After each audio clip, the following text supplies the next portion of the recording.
The Red Sox have re-signed shortstop Stephen Drew to a prorated one-year $14 million deal worth just over $10 million this season. I'm Kerry Chow, joined by ESPN Boston's Gordon Edes. Gordon, what do you make of this deal? Well, I think it speaks to the urgency the Red Sox felt about addressing their needs on the left side of the infield, particularly once Will Middlebrooks fractured his index finger over the weekend.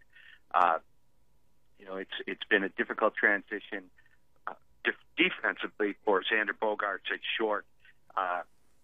Ben Cherington, the Red Sox general manager, said they've been looking for some time to add depth to the left side.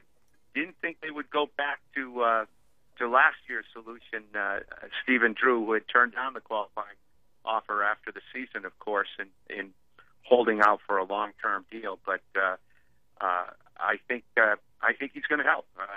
Obviously, he'll stabilize things at short and give them a couple of options at third base once Middlebrooks comes back. Yeah, what are the expectations for him? I mean, how much does he have left in the tank? Well, I think he's got plenty. I mean, certainly he was playing terrific at the end of last season, especially defensively in the postseason. He didn't hit until he got the home run late in the World Series. But there's no reason to think that he can't perform. He's still just on the north side of 30. Has recovered fully from the ankle injury. He's been working out regularly for months now.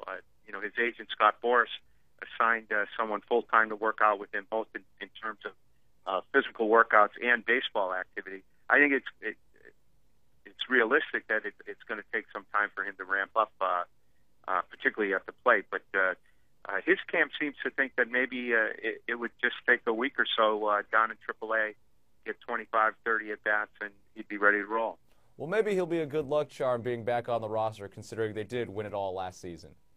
Well, I think one thing that it's worth pointing out is this year the Red Sox have had 10 one-run losses, the most in the American League, and a good deal of that has to do with some of the defensive inefficiency this team has shown, and certainly Stephen should be able to stabilize that and give them another bat against right-handed pitching, which has been an issue so far this season as well. Absolutely. That's ESPN Boston's Gordon Edes. Gordon, thanks as always. You got it. I'm Kerry Chow with your latest ESPN headline.